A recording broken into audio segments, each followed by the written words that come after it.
नमस्कार। सभी शिक्षकों को शिक्षक दिवस के मौके पर ढेर सारी बधाई, प्यार और शुभकामना। लगभग 1 वर्षों से हम आपके साथ जुड़े हुए हैं। इस दौरान कई तरह के खट्टे मीठे अनुभव हुए। कई बार मुझे ट्रोल भी किया गया, लेकिन ट्रोल करने से कहीं ज़्यादा शिक्षकों ने हम पर भरोसा भी जताया, गुस्सा भी किया और उतना ही प्यार भी दिया है। मुझे जब खुशी होती है कि कोई शिक्षक या शिक्षिका काफ़ी गुस्से में मुझे बहुत सारी बातें कह जाती है और मैं चुपचाप सुनता रहता हूँ। मुझे लगता है कि चलिए इतना तो हक है मेरे ऊपर कि मुझे डांट देती है, मुझसे सवाल करती है कि आप से ये उम्मीद नहीं है, या आप क्या सरकार को क्यों नहीं कहते हैं। तो देखिए, यही पत्रकार का काम है और यही पत्रकारिता है। देखिए क्या पत्रकारिता क्या है। हम बार बार कर रहे हैं कि डेमोक्रेसी में पत्रकारिता जो है ना, शॉक ऑब्जर्वर का काम करता है। जो सरकार इस बात को नहीं समझती है, वो सरकार का अंत निश्चित है। बहुत सारी ऐसी बातें हैं जो सरकार तक लोग पहुंचाना चाहते हैं और नहीं पहुंचने पर अंदर अंदर उनके अंदर एक अभी अलग तरीके का अलगाव का भाव पैदा होने लगता है।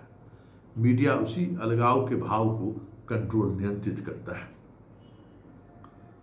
और हम के पाठक के इस दौर में भी आपके साथ खड़े रहे, जिस दौर में कोई भी शिक्षक सोशल मीडिया पर एक लाइन लिखने का दुस्साहस तक नहीं कर पा रहे थे। कोई भी मेन स्ट्रीम मीडिया पाठक को लेकर खबर चलाने को तैयार नहीं था। शुरुआती दौर में किन्हीं ने कुछ साहस दिखाया तो पाठक ने उन तमाम लोगों पर एफआईआर दर्ज कर दिया। मीडिया संस्थान पर भी एफआईआर दर्ज कर दिया, यूट्यूबर्स को तो छोड़ा तक नहीं। कई शिक्षकों को भी पाठक के उस कुभाजन का शिकार होना पड़ा। फिर भी हम आपके साथ खड़े रहे, डटे रहे।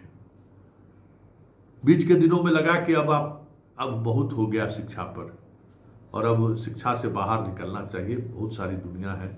लेकिन चंद दिनों बाद ही मुझे लगा कि नहीं, ये रिश्ता बने रहना चाहिए। लेकिन एक शिकायत है आपसे, और वो शिकायत मुझे कभी कभी आपके लिए लड़ते वक्त मुझे कमजोर कर देता है। शिक्षा दिवस के मौके पर आज हम सोचते हैं कि शिकायत आपसे कर ही लें। देखिए, शिक्षकों के तमाम ग्रुप से मुझे जोड़ा गया है, चाहे वो बीपीएससी का ग्रुप हो, चाहे नियोजित शिक्षकों का ग्रुप हो, किसी भी तरह के ग्रुप जितने शिक्षा से जुड़े हो, सारे ग्रुप में मुझे जोड़ा गया। और उस ग्रुप की चर्चा को हम ऑब्जेक्टिवली देखते भी रहते हैं। मुझे इस बात को लेकर बहुत ही दुख और पीड़ा होती है कि आप ड्यूटी को लेकर, वेतन को लेकर, छुट्टी को लेकर सिर्फ और सिर्फ इन्हीं बिंदुओं पर चर्चा करते हैं। कभी किसी शिक्षक ने ये नहीं लगा कि बिहार की शिक्षा व्यवस्था में कैसे सुधार हो, इस पर चर्चा करें। देखिए, एक बात समझ लीजिए, पूरा बिहार निरक्षर रहेगा ना, और आप अपने बेटा को पढ़ा के कलेक्टर ही क्यों नहीं बना लीजिए, सुकून से वो नहीं जिएगा। वो सामने जब अपने भाई से, बहन से मिलेगा तो वो पीड़ा उन्हें महसूस होगी। निरक्षर होने का पीड़ा एक साक्षर भाई बहन को महसूस होगा। ये चीज़ आप नहीं समझ रहे हैं। बिहार की शिक्षा व्यवस्था को बदलने एक बार साहस तो करिए।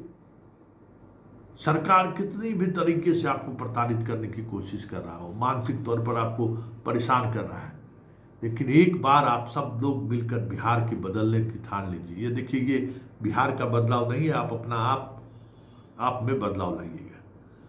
एक बार एक बैच को आप अगर अच्छे तरीके से पढ़ा कर निकाल दिए ना, तो फिर बिहार का कोई हाथ नहीं पकड़ेगा। आज 20 वर्षों में कहाँ बिहार खड़ा है? कुछ नहीं था बिहार में, कम से कम शिक्षा तो था। लोग यहाँ से पढ़कर देश दुनिया में नाम तो रोशन कर रहे थे। आज क्या स्थिति है? आज स्थिति ये है कि हम निरक्षरों की फौज खड़ा कर रहे हैं। आज क्या स्थिति है कि हम जो है ऐसे जाहिलों का फौज खड़ा कर रहे हैं जो अक्षर कटुआ जिसको कहते हैं, अक्षर ज्ञान भी नहीं है, और बहुत मार खा रहा है बिहार इसमें। इसलिए प्लीज सोचिए, शिक्षा दिवस के मौके पर हमारा आपसे यही विनती है, मेरी आलोचना कीजिए, जमकर आलोचना कीजिए, मुझे अच्छा लगता है आलोचना, क्योंकि हम सीधा सपाट बोलते हैं और दिल से बोलते हैं, इसलिए आपकी आलोचना भी मुझे पसंद है।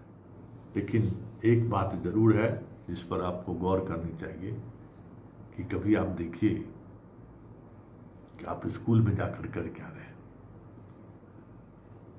आपको एक मजदूर की तरह क्यों ट्रीट किया जा रहा है? आपकी वो सारी सुविधाएं आपसे क्यों छीनी जा रही हैं जो एक शिक्षक को सम्मानजनक तरीके से समाज ने भी और सरकार ने भी दिया था? क्यों आज आप अकेले पड़े हो?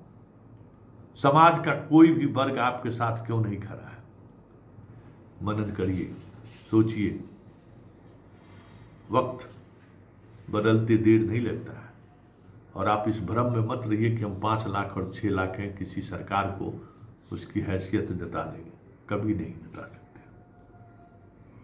क्योंकि सरकार को कहते हैं ना कि शेर को मानव के खून का टेस्ट लग गया है। सरकार समझ गया कि एक के पाठक को खड़ा कर देने के बाद ये जो फौज है ना, किस तरीके से घुटने के बल रेंग सकता है। सरकार को वो स्वाद मिल चुका है। इसलिए उन चीज़ों को छोड़िए। जो बुनियादी सवाल है कि बिहार में शिक्षा व्यवस्था बेहतर हो, एक बैच कुर्बानी दीजिए ना, फिर पूरा देश, पूरा बिहार आपके साथ खड़ा रहेगा। चलिए, नमस्कार। शायद ये बात मेरी कटु लगी हो, लेकिन सच यही है कि तमाम शिक्षकों को इस मौके पर प्रण करना चाहिए कि हम अपने स्कूल को बदल कर रख देंगे।